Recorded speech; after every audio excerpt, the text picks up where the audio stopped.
안녕하세요. 올해 34살, 결혼한 지는 올해로 5년 차를 맞는 여자입니다. 아직 맞벌이를 하고 있고요. 원래는 결혼하고 1년만 지나서 곧바로 이세 계획을 가질 생각이었는데 안타깝게도 그게 생각처럼 잘 되지는 않았습니다. 결국 병원까지 가서 검사를 받아봤는데 저나 남편이나 둘 중에 한 명이 문제가 있는 건 아니었어요. 그렇다고 두 사람 다 문제가 있는 건 더더욱 아니었고요. 별다른 원인 없이 잘 안 되는 상황인데 나중에 가서 시험관까지 도전해봤다가 그 과정이 너무 힘들고 그래서 무리하지 않고 그냥 마음 편히 갖고 살기로 했어요. 저희가 앞으로 몇 살이 되던 간에 자연스럽게 아이가 찾아오면 그렇게 엄마 아빠가 되는 거고 그게 아니라면 그냥 이대로 둘이서 즐겁게 딩크로 살기로 결정했습니다. 그래서 저도 여지껏 경제활동을 이어가게 되었네요. 본의 아니게 시작한 딩크 생활이다 보니 솔직하게 말해서 아쉬운 점이 많아요. 어디 남편이랑 데이트라도 하러 나갔다가 아이랑 함께 외출 나온 다른 부부라도 마주치게 된다면 안타깝고 한편으로는 부럽기도 했습니다. 아이가 하루가 다르게 커가는 모습 보면 그게 얼마나 행복할지 혼자서 속으로 상상한 적도 많아요. 하지만 아이 없이 지내는 게 그런 아쉬운 점이나 단점만 있는 건 아니었네요. 장점도 분명히 있더라고요. 결혼 5년 차인데도 신혼 때랑 별 다를 점이 없고요. 남편과 계속 연애 중인 기분이 들 때도 있어요. 주변에 아이 가지고 있는 지인들이 육아가 너무 힘들다 죽는 소리 할 때도 저한테는 배부른 소리처럼 들릴 때도 있지만 반대로 그 지인들은 애 없이 사는 저희를 보면서 부러워할 때도 있더라고요. 그리고 하나 더 굳이 이야기를 하자면 경제적으로 여유가 넘친다는 거예요. 애초에 저나 남편이나 벌이가 그래도 중간 이상은 간다고 할 정도로 괜찮게 벌고 있는데 거기에 둘이 같이 벌고 있으니 휴가 때 남편하고 날짜 맞춰서 매년 해외여행도 다니고 있고 소비를 하는 데 있어서만큼은 크게 걱정을 해본 적이 아직은 없네요. 결혼 5년 차인데도 남편과 연애하는 기분이 든다고 할 정도로 남편과는 아무런 문제도 없는데 제가 이런데 사연을 보낸 이유는 따로 있습니다. 벌써 왜인지 알고 계실 분들도 계실 것 같네요. 남편하고는 아무 문제 없지만 시댁하고는 그렇지 않거든요. 매일같이 챙겨 듣는 건 아니지만 가끔 사연을 찾아 듣고는 하는데 다른 분들이 이미 보냈던 사연만큼은 아닐 수도 있지만 저희 시댁도 둘째가라면 서러울 정도거든요. 시어머니나 시누나 둘이서 꿍짝이 엄청 잘 맞습니다. 저도 딸이고 제 동생 부부 입장에서 보면 저도 똑같은 시누일 테지만 가끔 두 사람은 제 상식을 벗어날 때가 있습니다. 시어머니나 시누나 제가 볼 때는 50보 100보이기는 한데 특히 시누와의 마찰이 잦았습니다.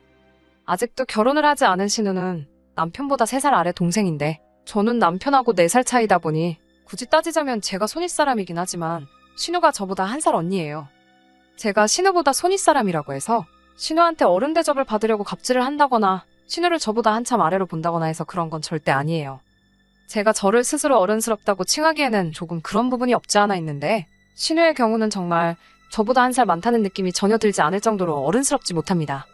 이러나 저러나 시누가 시댁에서는 막내이기도 하다 보니 시부모님이 은석바지로 키워 저런다는 남편의 설명이 있었지만 여전히 시누라는 사람이 이해가 가질 않는 부분이 한두 가지가 아니에요.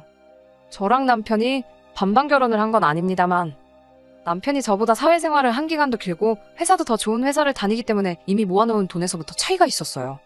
하지만 그렇다고 해서 제가 꼴리는 결혼을 한 것은 아닙니다. 모아놓은 돈에 차이가 있다 보니 똑같이 반반 결혼을 하려면 제가 친정의 손을 빌리거나 아니면 어디서 대출을 받아오거나 해야 했습니다. 경제권은 결혼 후에도 각자 벌이는 알아서 관리하고 생활비나 적금, 공과금 같이 공동지출을 해야 하는 부분에서는 정확히 절반을 갈라서 하기로 했고 나머지 돈은 각자 알아서 관리를 하기로 했거든요. 그러니 대출을 받건 친정의 손을 빌려 돈을 더 마련해오건 간에 액수를 똑같이 맞추고 제가 매달 갚아나가면 되는 부분이기는 했는데 남편도 동의한 부분인데 여러모로 생각해봐도 어차피 결혼해서 부부가 될 텐데 네 대출이니 내 대출이니 서로 따질 이유가 없다는 생각을 갖고 있었어요.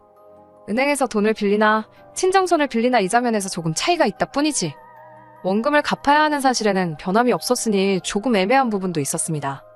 사실 끽해봐야 결혼 전 남편이 아무리 사회생활을 오래 했다 쳐도 그 기간이 10년이 넘고 그런 건 아니었어요. 저 또한 결혼 당시에는 4년차 직장인이었는데 두 사람 모아놓은 돈을 합친다고 해도 자가로 집을 구하는 데에는 돈이 많이 모자란 상황이었지요. 그러니 결국 제가 돈을 남편이 가지고 있던 만큼 해온다 해도 거기에 추가로 남편과 제가 더 대출을 받아 집을 구해야 하는 상황이었어요. 제가 직장 생활을 처음 시작하게 되었을 때 출퇴근 거리가 상당해서 회사 근처에 자취를 해야 하나 고민을 하던 와중에 친정부모님께서 다른 데 신경 쓰지 말고 돈이나 열심히 모으라고 하시며 두 분 노후 자금을 털어서 회사랑 가까운 곳에 전세로 집을 얻어주셨거든요. 실제로 친정 부모님 덕분에 회사 다니는 내내 그 집에서 먹고 자고 하면서 돈을 많이 아낄 수 있었고요. 노후자금을 털어서 해주셨던 것이니만큼 당연히 그 돈은 제가 결혼을 하거나 아니면 뭐 돈을 엄청 잘 모아서 제 집을 구한다거나 하면 당연히 친정 부모님께 돌려드리기로 되어 있던 돈이었어요. 그러다 생각한 게 당장 여기저기서 돈 끌어모아다가 신혼집을 구해 시작하는 것도 방법이겠지만 어차피 둘 다 대출을 받아야 하는 상황에 그렇게 할 필요가 뭐가 있겠냐 싶어서 제가 살던 그 집에서 일단 신혼살림을 차리고 돈을 모아서 집을 구해 나가기로 결정을 했습니다. 아직 친정 부모님이 완전히 은퇴를 하셨던 상황도 아니었고 저한테 집을 얻어주신 뒤에도 쭉 경제활동을 해오셨다 보니 당장 돈이 급할 곳은 없다고 하시며 흔쾌히 그렇게 할 수 있게 허락을 해주셨거든요. 그리고 그 덕에 저희가 3년 더 열심히 아끼고 모아 결혼 전에 모아둔 돈까지 합쳐 재작년에 자가로 집을 구해 이사를 나갈 수 있었어요. 그러니 당장 결혼할 때 남편이 모아놓은 돈이 더 많았다 할지라도 굳이 따지고 본다면 갚아야 할 대출이자를 아낄 수 있게 한 건 순전히 친정부모님이 구해주셨던 제 전셋집 때문이나 마찬가지였다 보니 반반 결혼한 거나 마찬가지라고 할 수 있을 정도였거든요. 그런데 시어머니나 신우 입장에선 전후사정 그런 거는 상관할 필요 없는 일이었고 당장 모아놓은 돈 액수만 가지고는 차이가 나다 보니 결국 그걸 빌미로 이런저런 이야기가 나오게 되었습니다. 그래서 결혼할 당시에 시어머니가 당장 우리 아들이 돈을 더해간다며 2천만 원 정도 되는 예단 및 현금을 요구해 오셨는데 그 부분은 남편이 중간 역할을 잘해준 덕분에 어찌어찌 잘 넘어가게 되었습니다. 그런데 문제는 신우였어요. 사실 2천만 원치 예단이 누구 집에서 키우는 개 이름도 아니고 액수가 상당하잖아요? 그 액수를 부른 과정에서 그게 시어머니 혼자 그런 게 아니고 신우도 한몫 거둔 게 있던 것 같더라고요. 남편이 시어머니는 설득을 했지만 신우는 또 그렇지 않았나 봅니다. 당장 신우가 결혼식 때 자기가 입고 갈 옷이 없다며 저한테 흰색 원피스랑 이런저런 옷들 사진을 주르륵 보내더니 자긴 옷이 이런 것밖에 없으니 결혼식 때 흰 옷을 입고 참석을 해야겠다며 난리법석을 떨기 시작했던 거예요. 당시 신우 나이가 30이었는데 사회생활을 안 하는 것도 아닐 텐데 설마 진짜 흰색 옷만 가지고 있어서 그랬겠나요? 당장 저한테 받아낼 거라 생각했던 그 예단들을 못 받게 되니 대놓고 시위를 하고 있다는 사실은 안 봐도 비디오나 마찬가지였어요. 여태까지 우기면 다 자기가 원하던 대로 됐던 신우였으니 암만 남편이 설명을 하고 마음을 돌리려 해봐도 신우는 오빠 결혼을 빌미로 저한테 뭐라도 받아내고 싶은 마음뿐이었나 봅니다. 남편은 설득을 하다 안 되니 제가 사준 걸로 하고 자기 돈으로라도 사줘야겠다는 식으로 일을 해결하려고 했어요. 제 입장에선 그게 올바른 해결 방법이라는 생각이 들지는 않았는데 워낙에 응석바지라서 한번 고집 부리면 여관에선 꺾지 않는다고 하기에 울며 겨자 먹기로 신우와 백화점에 가게 되었습니다. 그런데 신우가 자기가 이미 벌써 골라놓은 게 있다고 하면서 이 매장 저 매장 돌아다니면서 앞장을 서더라고요. 저희 결혼식 올릴 때가 늦여름이긴 해도 많이 더울 때였는데 외투에 가방이며 신발까지 해서 이것저것 집어온 걸 계산해보니 500만 원이 훌쩍 넘어가 버리더라고요. 남편도 저 보는 앞에서 신우가 어떻게든 한몫 챙길 욕심 부리는 게 쪽팔렸는지 결국엔 신우한테 이게 뭐 하는 짓이냐며 백화점에서 둘이서 대판 싸우기 시작했고 앞만 봐도 신우가 물러날 기미가 안 보여서 두 손 두 발 다 들고 100만 원치 옷 한 벌 뽑아주고 끝났네요. 여기서 끝났더라면 참 좋았겠지만 결혼식 당일날 같이 들고 갈 가방이 없어서 그랬다는 헛소리와 함께 결혼식장에 기어이 흰색으로 쫙 빼입고 나타난 신우를 봤을 땐 정말 정신이 아찔해지더라고요. 아침 일찍부터 신우랑 같이 스튜디오 가서 메이크업 받고 머리도 하고 왔을 시어머니가 신우 꿍꿍이를 모를 리도 없었을 테고 말릴 시간도 충분했을 때 싶었지만 노발대발하는 남편을 두고 저한테 그러니까 결혼 2번 하는 것도 아니고 1번 하는 건데 사달라는 거 사줬으면 이런 일이 없었겠지 않았냐고 제 탓을 하는 모습을 보고 남편이 잘 설득을 해서 넘어갔다지만 시어머니도 신우와 별반 다를 게 없이 한통속이라는 걸 새삼 느끼게 되었습니다. 결혼식 날에 시어머니나 신우랑 싸울 생각도 없었고 남편이 저 대신 싸우려고 하길래 그냥 괜찮다 말하고 결혼식은 결국 그렇게 끝이 나고 말았네요. 그래도 웨딩 촬영을 해준 업체에서 센스있게 신우가 최대한 화면에 안 나오게 편집을 해서 보내주셨고 앨범 사진도 어떻게 편집을 잘 해주신 덕분에 당장 결혼식 때는 어쩔 수 없지만 앨범이나 영상 보면 신우가 눈에 걸린다거나 하지는 않아 다행이었어요. 저도 이걸 그냥 넘어갈 생각은 아니었고 신우가 결혼을 하게 된다면 저도 똑같이 흰색으로 위아래 맞춰서 가겠다 다짐을 했는데 결혼 생활 5년 하는 동안 신우가 35 먹도록 결혼을 못할 거라는 건 생각을 하지 못한 부분입니다. 지금은 저도 흰색 옷 입고 결혼식장 나타나 똑같이 복수하겠다는 생각은 접은 지 오래고 이젠 신우가 하루빨리 결혼을 해서 가정을 꾸리고 정신을 차리면 좋겠다는 생각뿐이네요. 아무튼 이 이야기만 두고 봐도 신우가 보통은 아니라는 게 충분히 전해졌을 것 같네요. 그리고 우리 시어머니도 보통분은 아니시고 신우랑은 꽁짝이 잘 맞는 한통속이라는 사실도 말이에요. 결혼식 당일날부터 시댁, 특히 시어머니와 신우하고는 잘 지낼 수 없을 거라는 생각을 갖게 되었어요. 그렇다고 해서 제가 시댁과 연을 끊는다거나 멀리한다거나 하고 싶은 생각은 없었습니다. 저 편하자고 남편이 중간에서 난처할 상황을 만들고 싶은 생각은 없었거든요. 이런 제 마음을 알았는지 고맙게도 남편이 친정에 참 잘했어요.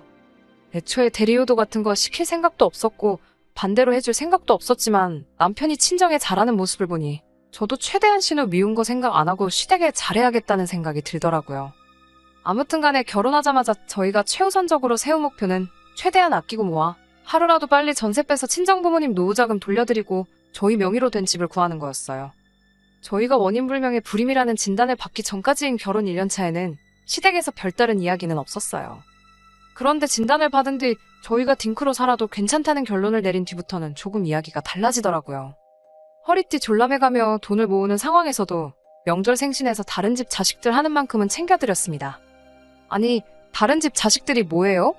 당장 신우가 시어머니한테 하는 것보다 저희가 10배는 더 넘게 챙겼지요. 그리고 특히 다른 날은 몰라도 어버이날에는 300만 원씩 해드렸어요. 결혼 첫 해에는 뭘 이렇게나 많이 주냐며 고맙다는 말까지 잊지 않으셨는데 해가 바뀌고 특히 아이 없이 살아도 괜찮다는 말을 드린 후로는 니들은 애도 없는데 돈도 잘 벌면서 씀씀이가 너무 적은 거 아니냐며 대놓고 불만을 이야기하시더라고요. 생신이나 명절 때는 50만 원씩 챙겨드리고 있고 그때그때 다르지만 그날 먹는 식사 비용도 다 저희가 내거든요. 그리고 저보다도 나이 많은 신우는 같이 산다는 이유 하나만 가지고 용돈이 면제라는 듯 생각하고 있었나 보더군요. 남편도 시부모님 말에 신우보다 더 드리고 있는 거 모르시냐 했더니 시어머니 한다는 소리가 그건 당연한 거 아니냐고. 우리 애기가 돈이 어딨냐며 니들은 둘이서 벌지 않냐고 신우랑 저희랑은 이야기가 다르다고 하시는 겁니다. 남편이 그 말을 듣더니 둘이서 보니까 이야기 다른 거 맞지 하고 시어머니 말에 장단을 맞춰주면서 그럼 우리도 앞으로 딱 신우가 시어머니한테 해주는 거에 정확히 2배만 해드리겠다 대꾸를 하대요? 말씀드린 것처럼 신우가 명절은 그냥 넘어가고 생신 때는 근처 빵집에서 케이크 사오는 것 말고 따로 하는 건 없었어요. 어버이날 때 10만 원 드리는 게 전부였던 듯 하고요. 둘이서 보니까 신우가 하는 만큼에 딱 2배만 하겠다니 시어머니가 급격하게 당황하는 표정으로 바뀌더라고요. 솔직히 서운했던 건 사실이지만 그렇게까지 할 생각은 없었는데 시어머니 당황하는 표정 보니까 속 하나만큼은 엄청 후련했네요. 시어머니가 그렇게 저희한테 더 많은 용돈을 요구하는 동안 신우도 가만히 있던 건 아닙니다. 신우도 어떻게든 저희한테 뭐 하나 받아내려고 혈안이 되어 있었어요. 한 번은 자기 생일이 다가온다면서 이것도 갖고 싶고 저것도 갖고 싶다고 미리 선물 받을 걸 정해서 저희한테 보내준 적이 있습니다. 신우가 받고 싶은 선물들은 기본 100만 원부터 시작하는 고가의 물건들이었어요. 물론 단 한 번도 신우가 사달라는 거 사준 적은 없습니다. 그래도 너무 치사하게 굴지 말고 한 번은 사줄 법하지 않나 하는 생각도 하기는 했는데 그런 생각이 들 때면 제 결혼식 때 흰옷으로 중무장하고 깽판 치러 찾아온 신우 생각을 곱씹었어요. 그거 한 번이면 신우에게 잘해주고 싶은 마음이 들다가도 사라지니 마인드 컨트롤 하기는 쉽더라고요. 남편도 신우가 왜 저러는지 모르겠다 하는 겁니다. 자기가 이래서 돈 벌고 있는 건 그렇다 쳐도 원래 결혼하기 전에는 저렇게 뭐 사달라고 떼쓰는 대상은 오빠인 자기가 아닌 시부모님이었는데 결혼 후에는 이유는 모르겠는데 그 대상이 왜 저희한테로 바뀐 건지 도무지 모르겠다 하더라고요. 몇 번이나 사달라는 거 안 사주고 거절을 하면 신우도 눈치가 있다면 당연히 싫은가 보다 생각하고 포기할 법도 한데 신우는 포기를 모르는 것처럼 보였습니다. 생일이면 생일이다. 명절이다. 크리스마스다. 뭐만 다 가져다 붙이면서 계속 저희한테 뭔가를 받아내려고 끝까지 노력을 했어요. 그리고 지난 5월이었는데 이때 정말 마지막 퍼즐 조각을 끼워 맞춘 것처럼 그동안 신우가 왜 그랬는지부터 다 알겠더라고요. 지금 생각해도 실수가 삐져나올 정도로 여태껏 신우가 부렸던 억지 중에 가장 최고봉이라고 봐도 될 정도의 억지였네요. 시어머니가 보자고 하셔서 시댁에 찾아갔어요. 주말이었으니 신우도 집에 있었고요. 시어머니는 딱히 이유도 없이 저희를 오라고 하셨던 거였고 진짜 용무는 신우가 저희한테 있어 보였습니다. 별 쓸데없는 이야기들로 대화의 물꼬를 틀더니 또다시 결혼식 날 사주지 않아 갖지 못하게 된 그 가방 사진을 들이밀며 저희가 또 쥐한테 선물을 해달라 하더라고요. 이렇게 신우가 땡깡을 부리는 게 거의 두어 달에 한 번꼴로 있는 일이다 보니 남편도 이젠 신우가 저러는 걸 즐기는 건지 이번엔 또 무슨 이유로 뭘 사달라고 하는 거냐 물어보더라고요. 말씀드렸잖아요. 생일이다. 남자친구랑 헤어진 지 2년째 되는 날이다. 별 같자는 이유 가져다 붙여서 자기가 선물을 받아 마땅한 날이라고 하고 다녔다는 걸요. 그 이유가 하도 신박해서 이번엔 어떤 연유로 선물을 사달라고 하는지 보는 걸 남편은 소소한 재미처럼 생각하고 있더라고요. 그런데 이번에는 그 이유를 듣자 하니 어이가 없더라고요. 5월 5일은 어린이날이잖아요. 어린이날 선물로 300만 원짜리 명품 가방을 사달라는 겁니다.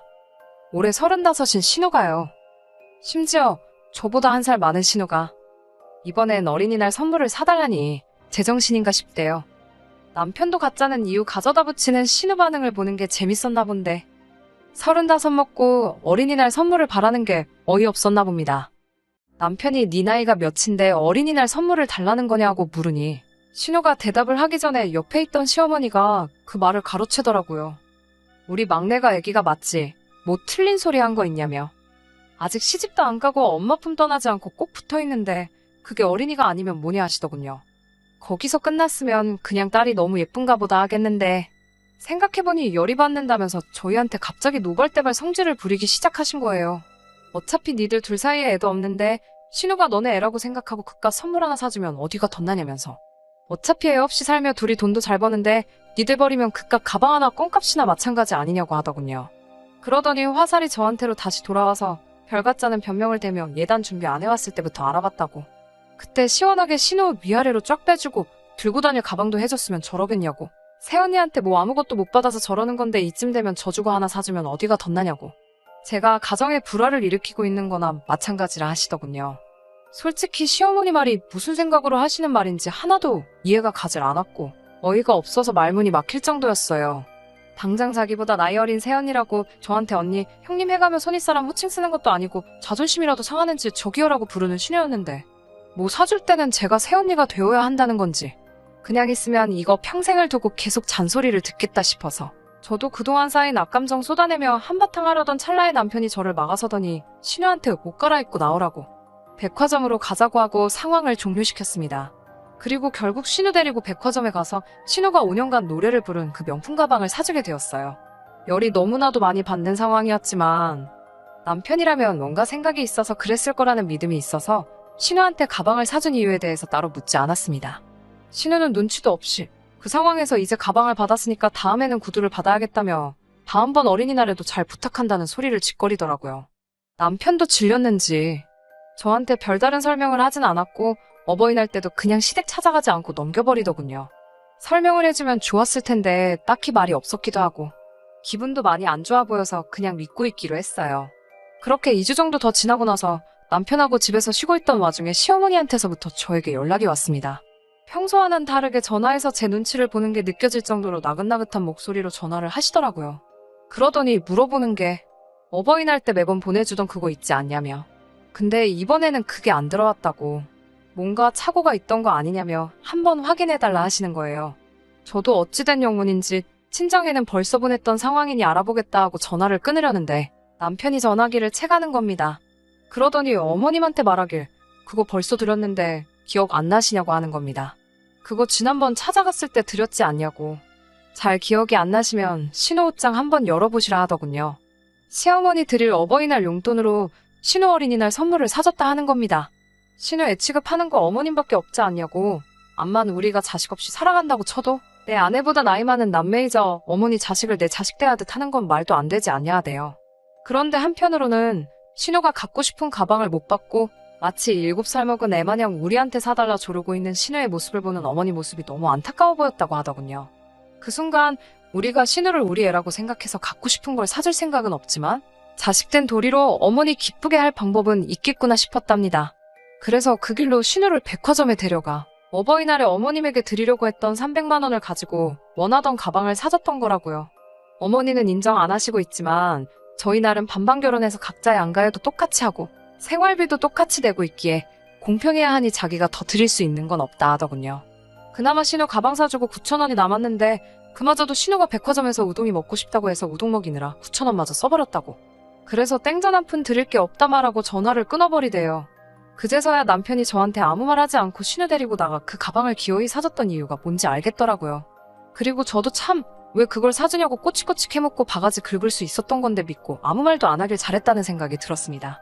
시댁하고 문제가 있다고 했는데 막상 이렇게 사연 다 적고 나니까 남편이 중간에서 잘해주고 있는 것 같아요. 좋은 배우자 만나 결혼 잘했다는 확신이 들기 시작하네요. 그냥 이대로 남편만 믿고 남은 인생 행복하게 살아가려고요. 안녕하세요. 한 달도 안 돼서 이렇게 후기를 보내도 되나 싶네요. 별건 없고 재밌는 일이 있어서 이렇게 후기를 보내봤습니다. 다름이 아니라 신우 가방 때문에 시어머니 어버이날 용돈 안 드리고 나서 시댁과 조금 서먹서먹해지기는 했어요. 시어머니가 저한테 따로 전화를 걸어서 너는 네 남편이 그러면 옆에서 뜯어말렸어야지 듣고만 있었냐고 뭐라고 했는데 이 이야기를 남편에게 했더니 어머니 또 그런 걸로 며느리한테 전화했다간 그나마도 보내드리는 용돈도 드릴 수가 없다고 딱 잘라 말해줬네요. 덕분에 서먹서먹해져서 시어머니를 따로 만나거나 하는 일은 없었는데 바로 얼마 전에 시어머니가 먼저 연락을 해오셨어요. 언제까지 남처럼 지내려고 그러냐며 당신도 너무했던 것 같으니 이제 그만 풀자고 해주시는 덕분에 만나게 되었습니다. 남편 말은 다음 달 말이 어머님 생신이니 그것 때문에 저러시는 거라 하는데 뭔들 어쩌겠어요? 언제까지 연 끊고 지낼 필요도 없는 거 아닌가 싶고 그래서 오랜만에 외식이나 같이 하려고 시어머니랑 만났어요. 신우도 식사 자리에 같이 나왔는데 두 사람 만나고 나서 웃음 참느라 아주 진을 뺐네요. 일부러 눈치챈 내색은 하지 않았는데 신우가 5년에 걸쳐 졸라내 어머님 어버이날 드릴 돈으로 사줬던 그 가방 있잖아요. 그 가방을 어머님이 들고 나오시더라고요. 신우는 예전부터 자주 매던 가방 들고 나왔고요. 신우가 계속 흘끗거리며 어머님 가방이랑 저를 번갈아 가면서 보는데 딱 보아하니 저희한테 돈 받기는 글른 것 같고 환불도 못 받을 것 같으니 그 가방을 어머님이 갖기로 결정을 했는가 봐요. 그렇게 신우 하나 사주라더니 막상 본전 생각하니 많이 아쉬우셨나 봐요. 아무튼 신우 눈에서 레이저빔이 나갈 것 마냥 가방에서 눈을 떼지 못하는데 그런 모습을 저한테 몇 번 들켜서 밥 먹다 말고 몇 번이나 새어나오는 웃음 참느라 아주 고생을 했네요. 적고 나니까 후기라고 할 만한 것도 없네요. 다른 건 모르겠고 신우도 빨리 결혼해서 가정 꾸리고 철 좀 들었으면 하는 생각뿐이에요. 그럼 저는 이만 다시 인사드리겠습니다. 사연 들어주셔서 감사합니다. 끝까지 들어주셔서 감사합니다. 오늘의 사연은 여기까지입니다. 구독과 좋아요, 알람 설정 부탁드리고 더 좋은 사연으로 다시 찾아뵙겠습니다. 감사합니다.